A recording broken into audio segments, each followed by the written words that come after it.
Hi, it's Steve from PartSelect. Today we're going to show you how to change the front air duct assembly on your dryer, and it's a really easy job. All we're going to need is a Phillips screwdriver and a pair of needle nose pliers. Let me show you how we do it.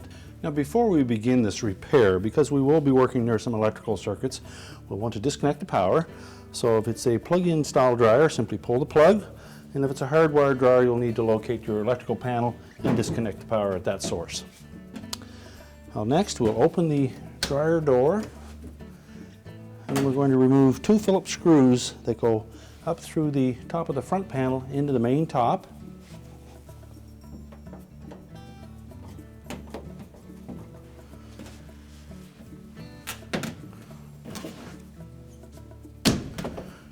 Now next we'll lift up the front of that main top and just kind of pull it forward while rotating it to disengage it from the back panel. There are three slotted openings in that top panel that engage three tabs on the console, and as well the bottom of the top panel has to hook under that support brace at the back. So we'll set that aside. Now next we're going to remove two Phillips screws that secure the front panel to the cabinet, and they're located just inside near the top.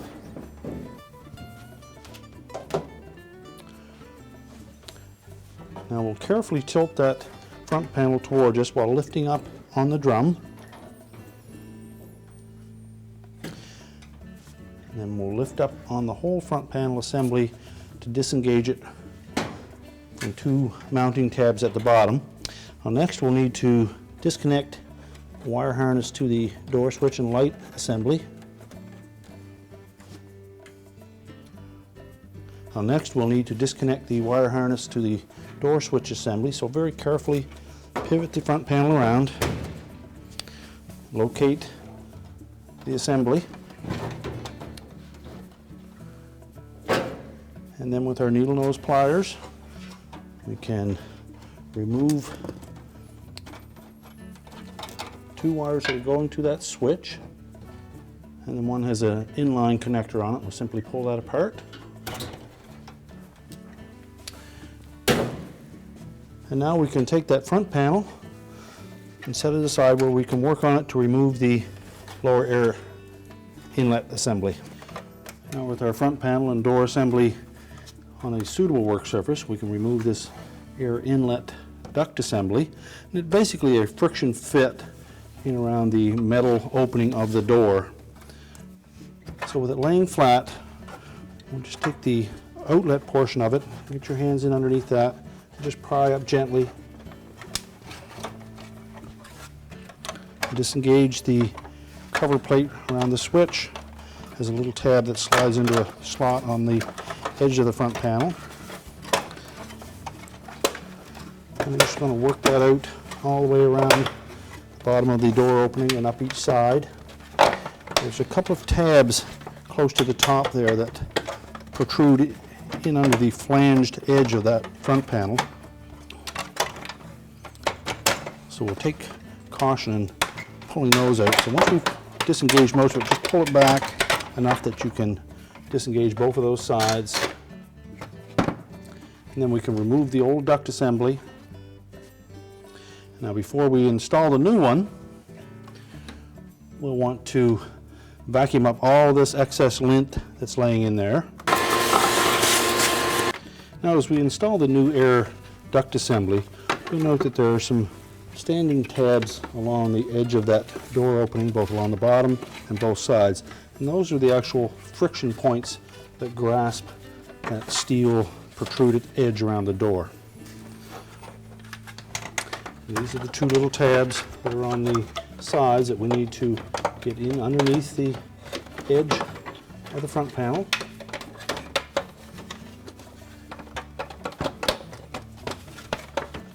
Once we've got those under there, we'll push the leading edge up till it meets the top bearing assembly. We'll do that on both sides. And then we'll just carefully press it firmly into position. And when it's properly positioned, it will give an audible snap as it's fully seat it. Again, we'll make sure we have our switch cover tab located properly. And while we have that assembly off, you should inspect the top bearing assembly to make sure that they are in good shape.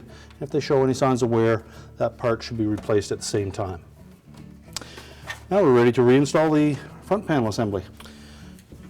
Now before we reinstall that front panel, well, first of all, I want to vacuum any of the excess lint that's in that opening, and then we're going to reconnect the wire harness to the door switch.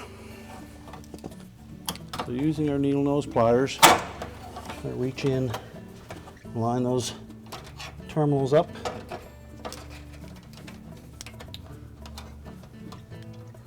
And make sure they fit snugly on the switch. Reconnect the inline connector. At this point, we're going to rotate that front panel into position. Be careful not to dislodge those wire terminals. And then we'll line up the slotted openings on the bottom with the tabs that protrude off of the mounting brackets. We'll tilt the panel into the dryer while we're lift up in the drum so that it clears the front bearing. Hold that in position. Then we'll install the 2 Phillips screws.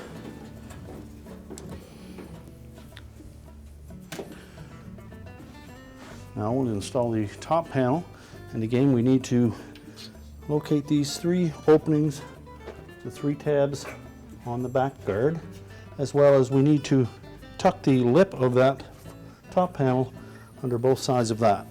So it's a little bit of a trick to do that.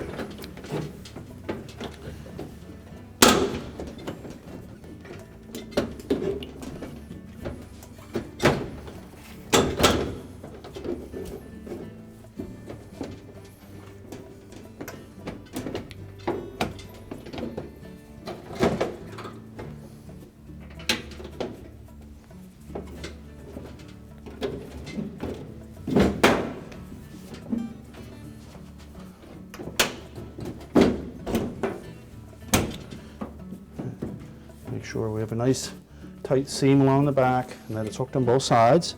And then we'll replace the 2 screws inside the door opening.